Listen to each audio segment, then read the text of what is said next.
সেখানেই চলে যাই।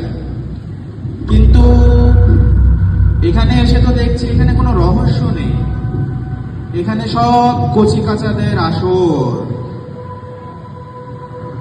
যাক, এমন একটা বিতর্কের মঞ্চে আমাকে তুলে দিল যেখানে বলতে হবে রহস্য উদ্ঘাটনে কেন আমি সেরা।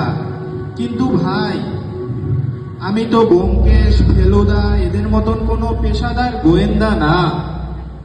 নায়াসিনামাইড ও স্যালিসাইলিক সমৃদ্ধ লিলি ফেস ওয়াশ যা ফেসের ডেড স্কিন সেল দূর করে দেয় দ্বিগুণ ফাস্টার ব্রাইটেনিং। আমি কাকা বাবু, আমার ভালো নাম রাজা রায় চৌধুরী। পূর্বে আমি সরকারের মাইনে করা প্রত্নতত্ত্বের কর্মচারী ছিলাম। জিওলজিক্যাল কাজকর্ম করতে করতে যদি কোনো রহস্যের সন্ধান পাই তাহলে সেটা উদ্ঘাটনে লেগে যেতাম। পরে আমার এই দুর্দান্ত জীবনে আমার এই পাটা ভেঙে গেল।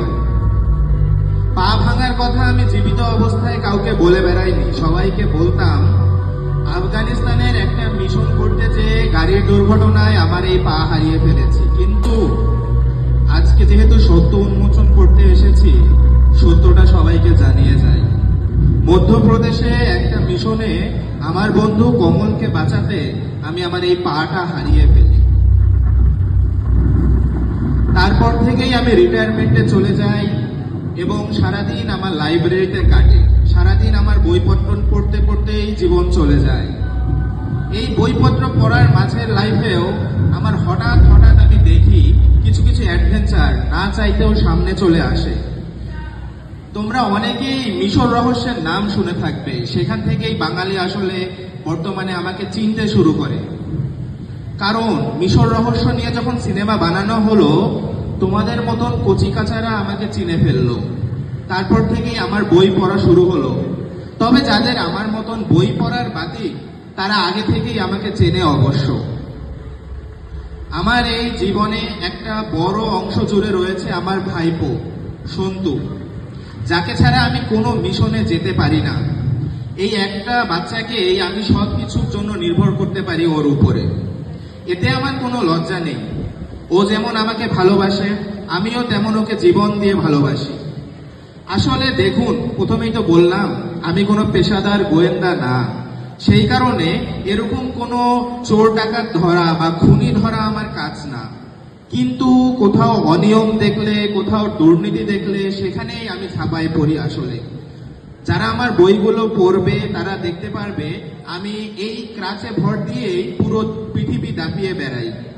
মিশর, ভারতের সবগুলো রাজ্য, নেপাল, ভুটান, যুক্তরাষ্ট্র, এমনকি এই বাংলাদেশেও আমার পা পড়েছিল রহস্য উদ্ঘাটনের জন্য। তাই আমি মনে করি এই মঞ্চে এসে আসলে নিজের সম্পর্কে বেশি বলার কিছু নেই। আমার পাশে পাশে যারা আজকে তর্ক করতে আসছে, এই যে ব্যোমকেশ বলে গেল, ব্যোমকেশ কি রহস্য উদ্ঘাটন করবে আমাকে বলুন তো? ও তো সত্যপতিকে নিয়েই সবসময় ব্যস্ত থাকে। ফেলুদা একটু পরে আসবে, ফেলুদা কি রহস্য উদ্ঘাটন করবে? এমন একটা ইগোস্টিক গোয়েন্দা যে মগনলালের মতন খলনায়কের কাছেই বারবার নাস্তা নাবোধ হতে থাকে। মিসির আলী তো কোনো রহস্য রোমাঞ্চ উদ্ঘাটন করে না। তিনি আসলে মনস্তাত্ত্বিক ভুগিচুগি দিয়ে এই হুমায়ুন আহমেদের বইগুলো পাঠকের মাথা খায়। সেই জন্য আমি মনে করি এই রহস্য উদ্ঘাটনে আসলে কাকাবাবু সেরা। কারণ আমি সবসময় আমার জ্ঞান দিয়ে এই রহস্যগুলো উদ্ঘাটন করি। যেহেতু আমার বুকিশ নলেজটা বেশি, আমি সেই জন্য এই বইয়ের জ্ঞানগুলোই ব্যবহার করি সবসময়। প্রযুক্তি যত কম ব্যবহার করা যায় আমার মতেই তত ভালো। তাই আসলে আপনি যখন একটা চিতাবাঘকে বলবেন তুমি গাধাদের সাথে এরকম একটা রেস করো, সে সেই রেসে কখনো অংশ নেবে না। ঠিক তেমনি আমি কাকাবাবু মনে করি আমার এখানে প্রমাণ করার আসলে কিছু নেই। তোমরা সবাই ভালো থেকো, দেখা হবে নতুন কোনো রহস্য।